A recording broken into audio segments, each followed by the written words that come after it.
Assalamualaikum warahmatullahi wabarakatuh.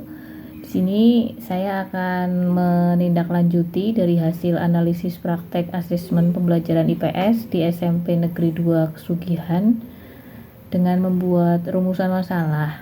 Berdasarkan hasil analisis terhadap modul pembelajaran dan asesmen materi pasar dalam kegiatan ekonomi ditemukan beberapa masalah, yaitu kegiatan belajar masih didominasi oleh klasifikasi jenis pasar, asesmen akhir berupa infografis saja, dan kuis pilihan ganda, serta stimulus pembelajaran yang belum menghadirkan persoalan sosial ekonomi yang nyata di lingkungan siswa. Dari berbagai permasalahan tersebut, masalah yang paling mendesak adalah asesmen yang digunakan belum mampu mengukur kemampuan siswa dalam menganalisis dan mengambil keputusan terhadap permasalahan pasar yang terjadi di masyarakat. Dalam pembelajaran IPS kelas 7, asesmen yang digunakan masih berfokus kepada kemampuan mengidentifikasi, terus kemudian mengklasifikasi pasar, dan menyajikan informasi tentang pasar, tentang jenis-jenis pasar dan lain sebagainya, sehingga belum mampu mengukur kemampuan siswa untuk mengevaluasi dampak perkembangan pasar digital terhadap keberlangsungan pasar tradisional dan kehidupan ekonomi masyarakat lokal. Kondisi ini berdampak pada rendahnya kesempatan siswa untuk mengembangkan kemampuan berpikir tingkat tinggi atau HOTS, serta kemampuan menganalisis masalah publik dan mengambil keputusan yang bertanggung jawab atau civic reasoning. Masalah ini menunjukkan bahwa asesmen yang digunakan masih mengarah ke siswa pada proses analisis, evaluasi, dan pengambilan keputusan berbasis kepentingan bersama, belum mengarah ke evaluasi yang seperti itu. Kemudian saya mendesain instrumen asesmen dengan memperhatikan tadi rumusan masalah. Kemudian saya memodifikasi tujuan pembelajaran yang tadinya belum mengukur HOTS dan civic reasoning menjadi arahnya ke sana, yaitu dengan setelah mengikuti pembelajaran, peserta didik mampu menganalisis fungsi dan peran pasar dalam kehidupan ekonomi masyarakat. Yang kedua, menganalisis dampak perkembangan iptek terhadap perubahan aktivitas pasar tradisional dan pasar digital, mengevaluasi dampak sosial ekonomi dari perubahan pola transaksi masyarakat digital. Kemudian yang keempat, menyusun alternatif solusi terhadap permasalahan pasar lokal berdasarkan kepentingan berbagai pihak. Kemudian yang terakhir, mengambil keputusan yang bertanggung jawab terhadap masalah publik yang berkaitan dengan keberlangsungan pasar tradisional. Kemudian saya menambahkan stimulus pada LKPD dengan menggunakan kasus dilematis lokal, yaitu di mana SMP Negeri 2 Kesugihan itu kan dekat dengan Pasar Lebeng. Jadi saya menggunakan kasus Pasar Lebeng yang semakin sepi. Memang kenyataannya seperti itu, di mana data pemerintah Desa Kesugihan menunjukkan bahwa jumlah pengunjung Pasar Lebeng menurun dalam 3 tahun terakhir. Banyak warga lebih memilih berbelanja melalui marketplace digital karena dianggap lebih praktis dan murah. Akibatnya, sebagian pedagang pasar tradisional mengalami penurunan pendapatan. Sebagian warga berpendapat bahwa perkembangan teknologi tidak dapat dihindari dan masyarakat berhak memilih cara berbelanja yang paling mudah. Namun sebagian lain khawatir jika kondisi ini terus berlanjut, pasar tradisional akan semakin sepi dan banyak pedagang yang kehilangan mata pencaharian. Pemerintah desa berencana membuat program untuk membantu pasar tradisional bertahan di era digital. Kemudian saya membuat kisi-kisi instrumen asesmen, di mana tadi yang tujuan pembelajaran yang di atas itu saya breakdown menjadi indikator, kemudian level kognitif, terus kemudian menyertakan juga aspek civic reasoning ke dalam bentuk soal studi kasus, yaitu tadi sepinya Pasar Lebeng, di mana yang pertama tujuan pembelajaran menganalisis fungsi pasar itu saya internalisasi ke dalam soal berbentuk mengidentifikasi permasalahan ekonomi yang muncul pada kasus. Yang kedua, tujuan pembelajaran menganalisis dampak iptek Indikator soalnya menjelaskan dampak positif dan negatif pasar digital terhadap masyarakat. Kemudian tujuan pembelajaran yang mengevaluasi fenomena ekonomi. Ini indikator soalnya menilai keuntungan dan kerugian perkembangan pasar digital. Kemudian yang keempat, menentukan solusi. Indikator soalnya membandingkan beberapa alternatif solusi. Kemudian yang mengambil keputusan merancang rekomendasi solusi yang berpihak pada kepentingan bersama. Level kognitifnya di mana C4, C5, dan C6 sudah digunakan di sini. Kemudian ada aspek civic reasoning, ada identifikasi masalah publik, yaitu tadi tentang pasar yang begitu sepi. Kemudian ada analisis multiperspektif, di mana anak itu dihadirkan, disuruh menjelaskan dampak positif dan negatif. Kemudian ada argumentasi berbasis bukti, dengan menilai keuntungan dan kerugian perkembangan pasar digital. Kemudian ada evaluasi alternatif kebijakan dengan siswa itu dituntut untuk bisa membandingkan beberapa alternatif solusi.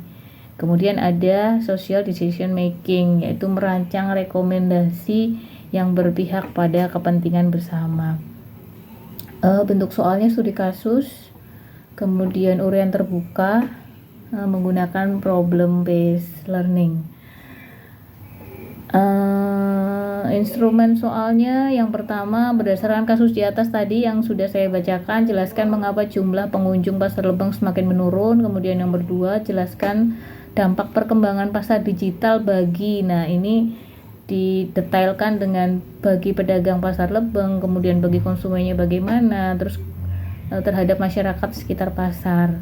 Kemudian menurut pendapatmu, apakah perkembangan pasar digital lebih banyak memberikan manfaat atau kerugian bagi masyarakat kesugihan? Jelaskan alasanmu berdasarkan data pada kasus. Kemudian yang keempat, pemerintah desa memiliki 2 pilihan program.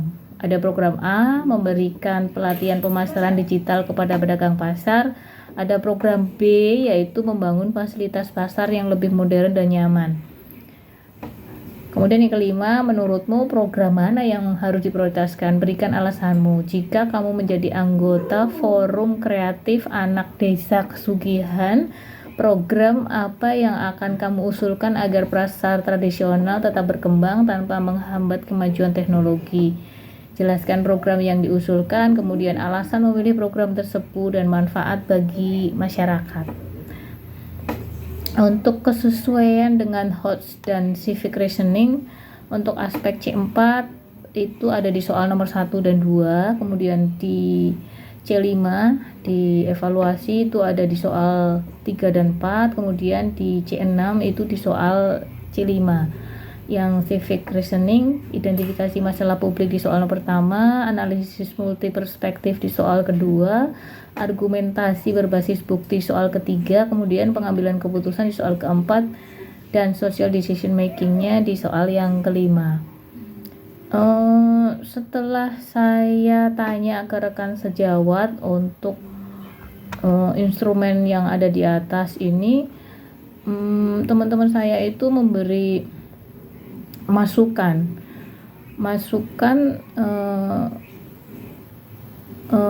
bareng-bareng untuk memikirkan seperti ini.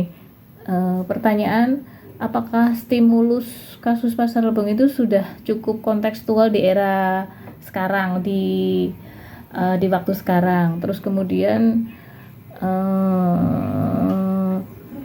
apakah di rubrik penilaian perlu ditambahkan aspek penggunaan bukti-buktinya itu harus anak itu langsung terjun ke pasar atau bagaimana?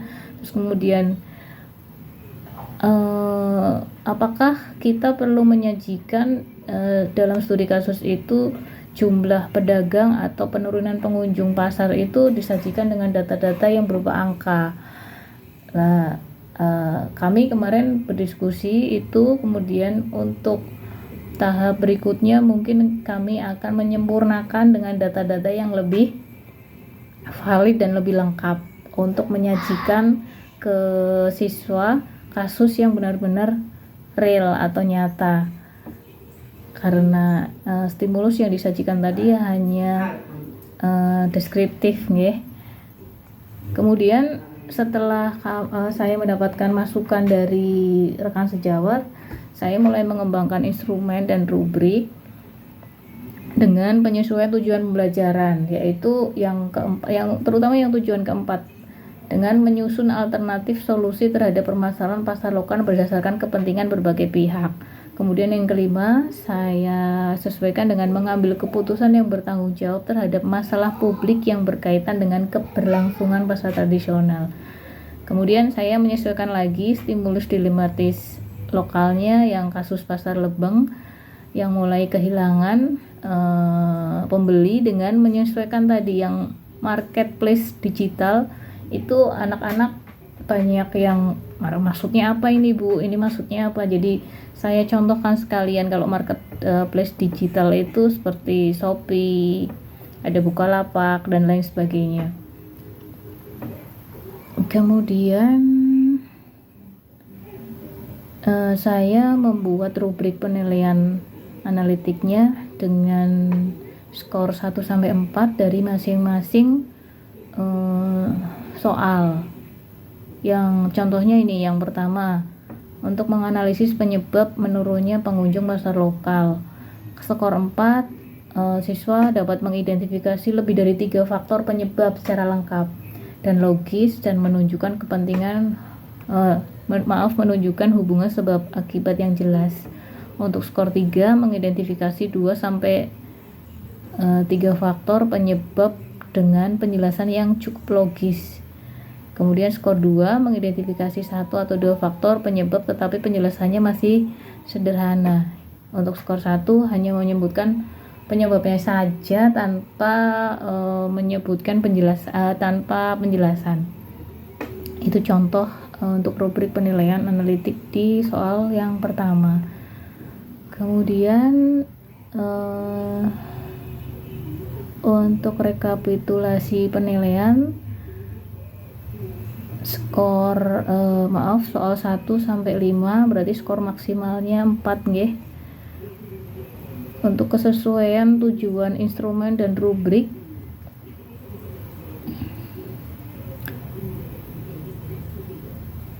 ini sudah saya sesuaikan dengan saya membuat tabel. Kemudian setelah saya uji cobakan, itu ada diskusi lagi dengan rekan sejawat lagi. Kemudian tadi yang sudah saya katakan bahwa marketplace saya ganti dengan Shopee, Tokopedia, dan Bukalapak biar dipahami oleh anak. Kemudian teman juga berargumen kalau pasar Lebeng itu memang benar-benar kasus yang kontekstual, dekat dengan anak. Anak dapat digiring untuk bisa paham dengan permasalahan sekitar. Kemudian soal sudah mendorong siswa memberikan alasan dan tidak hanya menjawab benar atau salah seperti yang pada awal dulu uji coba. Setelah saya berdiskusi, kemudian saya merevisi lagi hasil keterbacaannya dengan menambahkan tadi marketplace digital pada stimulus, kemudian menyederhanakan lagi kalimat perintah soal, dan kemudian menegaskan bahwa jawaban itu harus disertai alasan dan bukti dari kasus. Jadi banyak anak itu yang memang lebih suka cenderung untuk memilih benar atau salah, terus kemudian jawaban pilihan ganda. Mereka itu tidak senang untuk bisa menulis alasan atau jawaban yang perlu bukti, jawaban dari studi kasus. Untuk mengimplementasikan di minggu ke-12, saya mempersiapkan modul ajar dengan memodifikasi tujuan. Pengalaman belajar otomatis juga berubah. Kemudian LKPD yang tadi sudah disesuaikan dengan stimulus yang berbeda. Kemudian saya juga membacakan rubrik penilaian kepada anak agar anak itu paham, oh ternyata yang diinginkan oleh guru itu seperti ini. Kalau skor maksimal itu apa saja sih yang harus disertakan di jawaban dan dianalisis dengan baik, itu anak harus mengerti.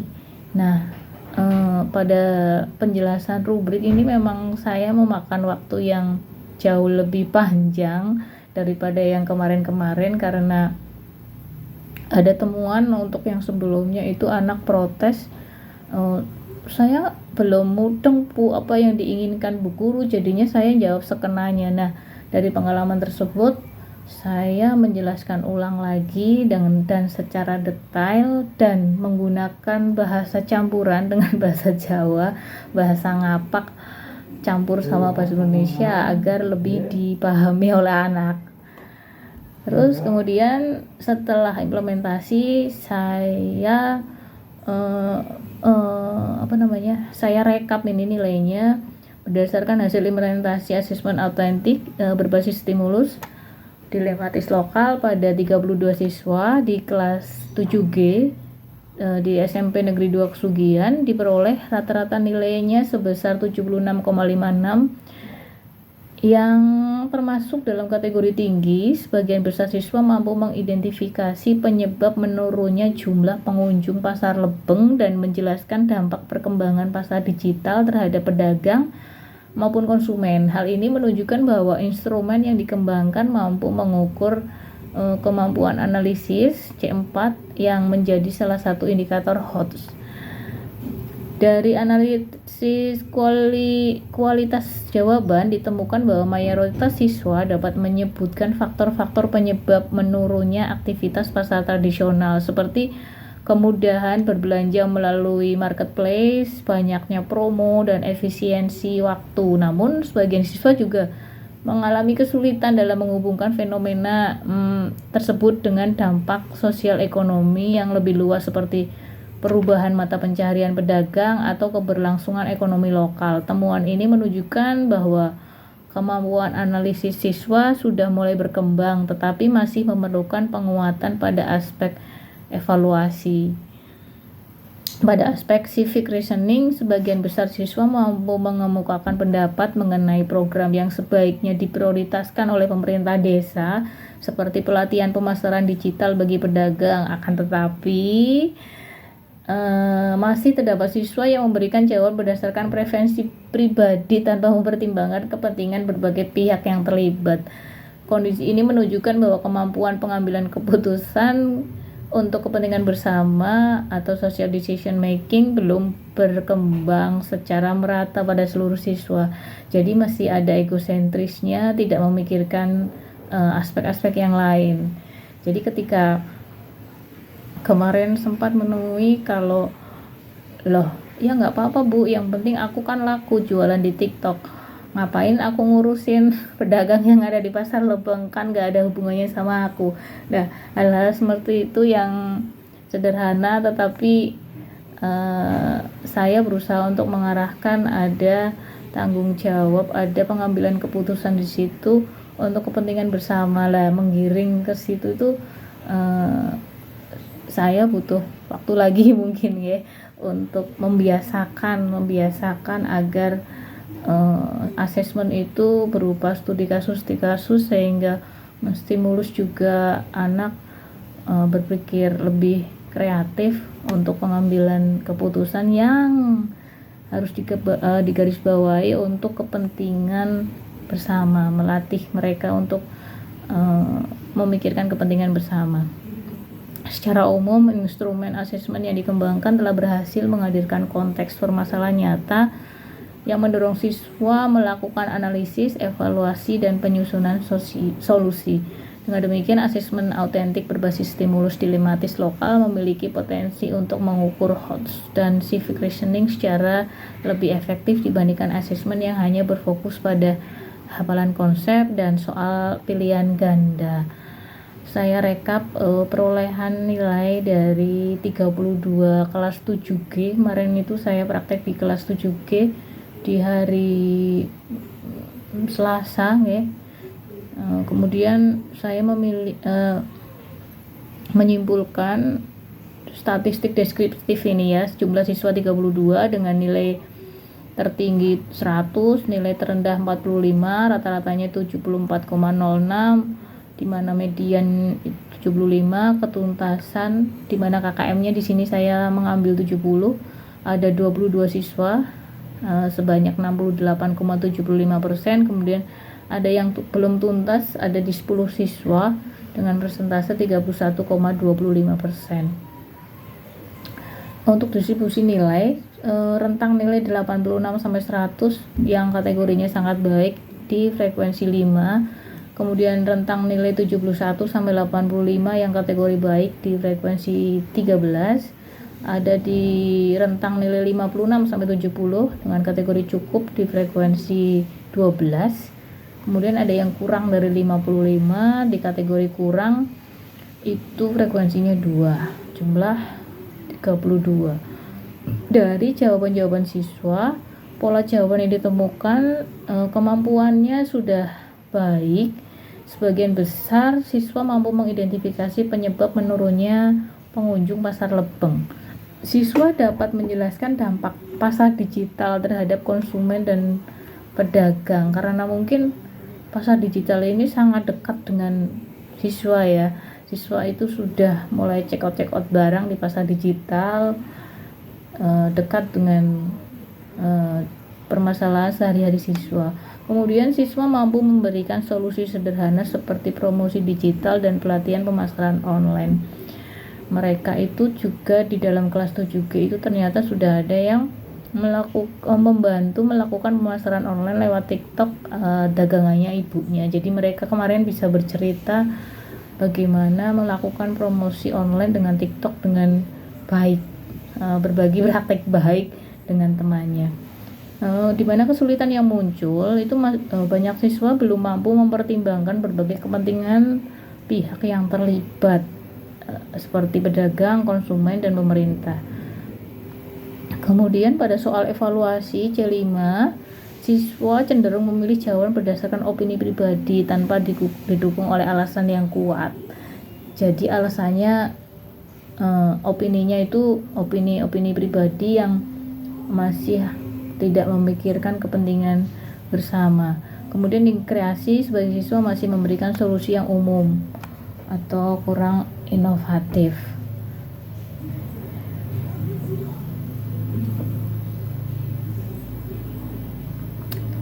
Kemudian ini saya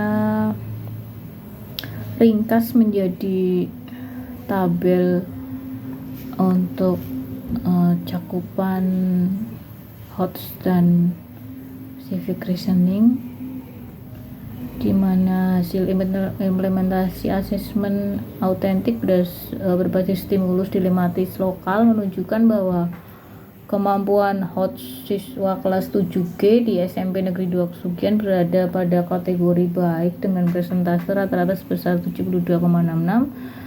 Capaian tertinggi terdapat pada aspek kreasi sebesar 75% dan analisis C4 sebesar 74,61%, sedangkan capaian terendah terdapat pada aspek evaluasi yaitu sebesar 69,53%. Temuan ini menunjukkan bahwa siswa relatif mampu mengidentifikasi permasalahan dan menyusun solusi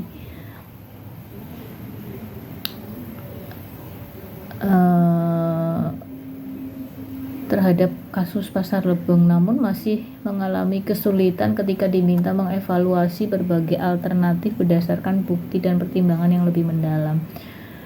Pada aspek civic reasoning, rata-rata capaian siswa juga berada pada kategori baik yaitu 72,66.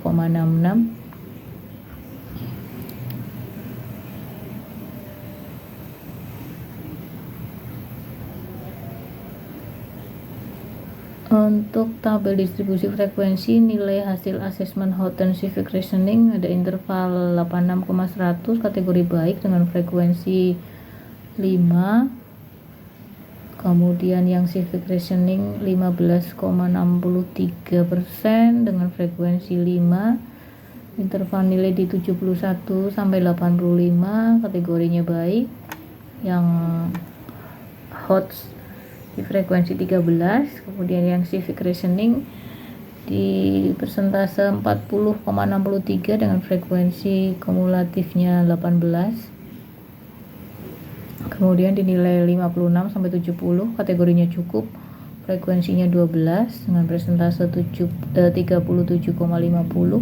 dengan frekuensi kumulatifnya 30, kemudian yang kurang dari 55 di frekuensi 2 dengan persentase 6,25%, sehingga frekuensi kumulatifnya pas di 32 siswa. Kemudian hasil tersebut menunjukkan bahwa mayoritas siswa telah mampu mencapai kompetensi yang diukur melalui asesmen autentik berbasis stimulus dilematis lokal.